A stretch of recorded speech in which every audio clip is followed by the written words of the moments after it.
Salut à tous, petite vidéo, je fais un petit bilan de l'année comme j'avais fait l'année dernière, hein. Donc là on est arrivé sur la période de diapause, donc je vous fais un bilan un petit peu de comment s'est déroulée l'année, ce qui s'est passé un petit peu, mon ressenti de cette année 2021. Donc c'est une année pour moi au niveau des fourmis riche en émotions. Parce qu'il y a eu beaucoup d'espèces, il y a eu beaucoup d'espèces que je voulais. J'ai eu pas mal de belles réussites, je vous en parlais. Et j'ai eu quand même quelques échecs, malheureusement. Plus que l'année dernière, je vais vous expliquer un petit peu ce qui s'est passé. Alors effectivement, hein, cette année, j'étais un peu sur tous les fronts. Au niveau de la myrmicologie, même si maintenant ça fait 6 ans que je pratique, je me cherche encore. C'est-à-dire qu'il y a tellement à découvrir, il y a tellement de choses, qu'il y a toujours effectivement une espèce qui me fait de l'œil, plus ou moins en fonction d'eux, et des fois des espèces qui croisent ma route, entre guillemets, et auxquelles je me serais pas forcément attardé. Puis finalement, en les élevant, et ben, tu dis, oh, elles sont trop bien. Bon, par exemple, pour vous donner une idée, Messa Glycicatus, à la base, effectivement, c'était pas forcément une espèce que je convoitais plus que ça. J'ai eu l'occasion d'en avoir une, et bah voilà, ça s'est fait, etc. Pareil pour les Floridanus. C'est des espèces comme ça que j'ai un peu découvert au fil de la vie, quoi, d'un parcours d'éleveur de fourmis, si on peut dire. Alors, on va commencer donc par le positif, on va dire. Positif cette année, c'est que j'ai donc une belle croissance. J'ai vraiment réussi donc à avoir des espèces qui me faisaient vraiment envie, comme là vous avez sous les yeux. Je les ai pris pour un petit peu animer entre guillemets cette vidéo, parce que c'est surtout moi là qui va faire du blabla. Donc les Fulvopilosus, espèce de nanibi qui me plaît énormément. Je rêvais pour le coup, cette espèce-là, c'était vraiment un achat réfléchi, puisque ça fait 3 ans que j'en voulais. Donc là, c'était vraiment l'occasion de les avoir. Donc là, vous pouvez voir, j'en profite, les ouvrières qui sont déjà nées, elles sont bien couleur or. Parce que quand elles viennent de naître, elles sont couleur argent. Voilà. Voilà, donc là, par exemple, cette espèce-là, j'ai eu la chance de l'acquérir. Maculatus, c'est une très belle année pour elle. J'ai réussi à les reproduire en captivité avec l'aide d'autres éleveurs qui avaient des princesses et des mâles. Donc j'ai fait une expérience qui a marché. Avant de vous faire une vidéo là-dessus, vous donnant effectivement un protocole ou autre, je veux être sûr que ça marche. Donc je vais essayer de renouveler l'expérience l'année prochaine, la prochaine saison, hein, sur Maculatus et également sur d'autres espèces. Et j'aimerais notamment, pas pour tout de suite parce que là la colonie est jeune, mais sur Fulvopilosus, imaginez on peut sortir des spécimens en captivité, ça serait quand même top. Alors pour moi c'est un projet qui me tient à cœur la reproduction, puisque à terme ça voudrait dire qu'on puisse avoir des espèces totalement captives, c'est-à-dire qu'elles n'ont jamais connu la nature, et éviter donc les prélèvements, le pillage, le transport d'un pays à un autre, voilà, plein de choses comme ça qu'il va falloir, je pense, développer dans les années à venir. C'est quelque chose qu'il va falloir faire. Donc ça, pour moi, c'est effectivement un gros pas en avant. Donc d'une manière générale, hein, au niveau de l'élevage, j'ai eu pas mal de réussites. J'ai testé pas mal de choses cette année, que ce soit au niveau du matériel, par exemple le BC là, que vous avez devant les yeux. C'est un produit que bien évidemment, hein, ça fait des années, hein, qu'on l'utilise en myrmico, mais j'étais pas forcément fan. Pour moi, j'avais le souvenir des premiers nids BC que j'avais vus, c'était des gros parfums énormes et tout. Maintenant, on peut faire vraiment des choses terribles. Et donc, franchement, un bon produit. J'ai content d'avoir découvert ça. Et il y en aura un autre dont vous verrez dans les prochaines semaines. Je vous prévois petite surprise pour l'installation justement des Fulvopilosus. Voilà. Donc cette année, effectivement, pas mal d'espèces. J'ai eu donc beaucoup d'espèces qui me faisaient réellement envie. L'année prochaine, pareil, hein, j'affine de plus en plus mon élevage. Donc il y aura quelques spécimens qui vont partir, d'autres qui vont arriver. Mais vous voyez que cette année, j'ai eu quand même beaucoup moins d'espèces que l'année précédente, et ainsi de suite. Ça va faire comme ça, effectivement, d'année en année, hein. C'est-à-dire que j'aurai toujours quelques petites nouveautés, parce que j'aime bien découvrir, mais de moins en moins, puisque petit à petit, les colonies grandissent, et puis moi, mes choix sont de plus en plus affirmés. Vous l'avez vu, j'ai quand même pris un virage un peu sur le genre ponérine, hein. C'était un genre que je connaissais pas plus que ça, et j'en ai de plus en plus. Donc c'est quelque chose que vous allez voir sur la chaîne. Je montrerai peut-être pas tout forcément, mais voilà quoi. Donc voilà. Moi, c'est un plaisir pour moi de partager avec vous. C'est vraiment, quand je vous partage des choses, c'est vraiment mon expérience. Par exemple, sur l'alimentation, sur mes méthodes d'élevage, je partage avec vous. Moi, il n'y a pas de secret par rapport à ça. Voilà, j'espère qu'en tout cas ça vous plaît. Au niveau donc de mes échecs, il y en a eu cette année. Notamment, j'ai pris pas mal de risques, notamment au niveau des myrméciens. Vous les voyez plus sur la chaîne, tout simplement parce que Piriformis, après plus de 6 mois d'élevage, je suis arrivé au cocon, j'étais trop content. Et du jour au lendemain, j'ai retrouvé ma reine morte. J'ai pas compris, j'étais dégoûté. Franchement, c'est un de mes plus gros échecs. Le problème, alors, qu'elle soit morte, c'est un échec clairement, mais c'est surtout de comprendre. Et là, aujourd'hui, j'ai pas compris encore. C'est un peu pénible, parce qu'au moins j'aurais préféré savoir, non, bon, là, t'as merdé au niveau de la température, t'as merdé au niveau de ça, au niveau de ci, au moins je le sais, c'est une erreur de ma part, et bah je fais tout pour ne pas refaire cette erreur. Là, je ne sais pas. Je ne sais pas l'expliquer. J'en ai discuté avec plusieurs éleveurs.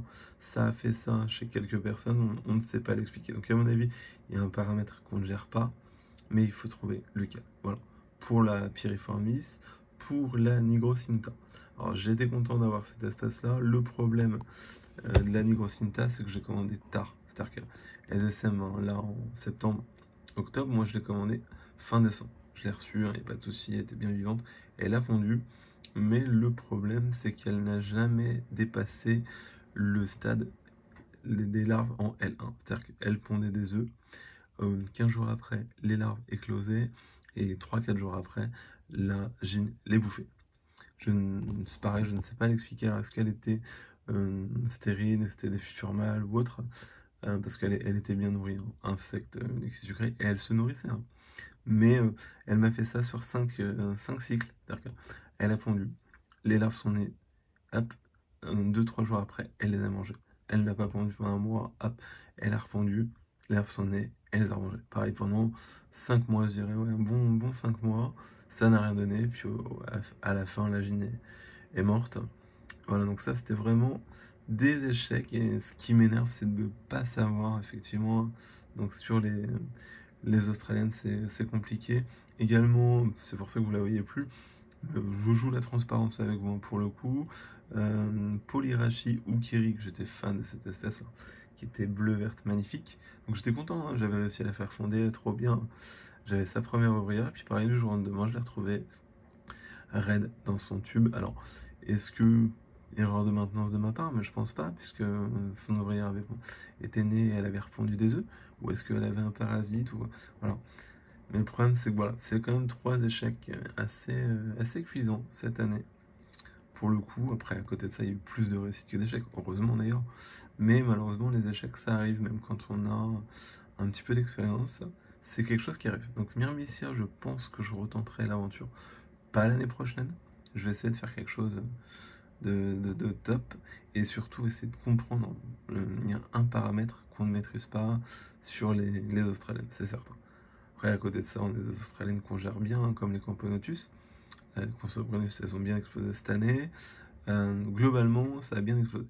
Après, je me suis aussi rendu compte sur cette année d'élevage, ayant des colonies qui se développent de plus en plus, on n'a pas, au jour d'aujourd'hui, d'enseigne, de fabricants, que sais-je, qui soit forcément habitués à faire des nids pour des grosses colonies. J'ai réussi à trouver Unbox puisqu'on a collaboré ensemble, mais il n'y a rien quand on regarde encore, à part peut-être un petit peu Antaus qui propose de gros nids plexi plats assez gros. Après, il y a rien de spécial, hein, pour les grosses colonies. Si, des buildings XL de chez Furium, mais ça va un temps. Vraiment, ça c'est un truc que je pense qu'il va falloir développer dans les années à venir, puisque la myrmécologie, c'est pas non plus c'est une passion, hein, de niche, on va pas se mentir, mais on a de plus en plus tous des colonies qui deviennent de plus en plus grosses, et on n'a pas forcément de setup déjà prêt qui puisse accueillir nos colonies. C'est-à-dire qu'au jour d'aujourd'hui, ceux qui ont des grosses colonies, eh ben, ils commencent avec du matériel, voilà, chez les professionnels, puis à terme, ils sont obligés de se démerder eux-mêmes pour faire un nid. Parce que personne n'est capable de proposer, entre guillemets, dans leur standard, au moins un produit adapté aux grosses colonies. Voilà. Donc ça c'était ça, donc mon bilan de l'année le voilà. Donc plutôt une bonne année avec quand même deux bonnes déceptions cette année. Donc là l'année prochaine je vais essayer de vous faire un truc encore plus sympa avec pas mal de choses à gagner et puis vraiment essayer, alors comme je dis, j'aurai des nouvelles espèces, mais je vais vraiment essayer de me freiner pour récupérer vraiment que des espèces qui me font rêver, quoi. Par exemple, là, j'aimerais trop, mais clairement, je vais pas avoir le budget, hormis si je fais un gros tri dans ma collection, et notamment Camponatus detritus, Storanatus, vraiment ce que j'appelle moi des espèces légendaires pour moi, quoi. Voilà.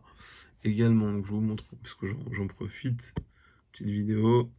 On a à côté là les petites Messa Accificatus qui sont vraiment sublimes.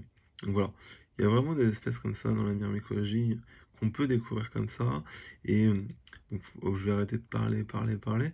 Mais au final, moi, ce que je peux vous dire, c'est qu'entre ce qui se dit et la réalité, des fois entre les fiches d'élevage ou autres, ça n'a rien à voir, clairement. Quand on voit certaines espèces qu'on vous annonce tant d'ouvrières sur le papier, vous les élevez pendant plusieurs années, puis vous vous rendez compte, au final, bah non, il y en a bien plus. Voilà, il y a plein de choses comme ça. Donc, dans la myrmécologie, on a encore beaucoup de choses à découvrir. C'est une passion qui est encore récente, on va pas se mentir. Et donc voilà. Donc moi en tout cas, je suis content de partager avec vous. J'espère que vous aimez voir mes vidéos, même si effectivement elles sont pas forcément travaillées, pas forcément montées. Mais donc, je vous donne vraiment un vrai retour d'expérience et pas des trucs que j'aurais pompé dans les fiches d'élevage ou que certaines personnes vous donnent des informations. Alors je dis personne quand je dis ça, mais ils ont aucun recul là-dessus. Moi, quand il y a des gens qui vous disent ah bah on peut élever, c'est un exemple, hein, des Lasus emerganatus dans du bois, bah, c'est de la connerie. Ils ont jamais élevé cette espèce. Voilà. C'est vrai que vous faites-vous votre propre expérience. N'hésitez pas à regarder plusieurs sources d'informations, que ce soit effectivement sur des feeds d'élevage, sur des forums, sur YouTube, sur Facebook, voilà. Mais effectivement, renseignez-vous bien sur plusieurs effectivement sources différentes. Voilà. Bah, j'espère que la vidéo vous a plu, j'espère que ça ne sera pas trop pompeux. N'hésitez pas à me faire votre retour. Je vous remercie, merci de me suivre, salut.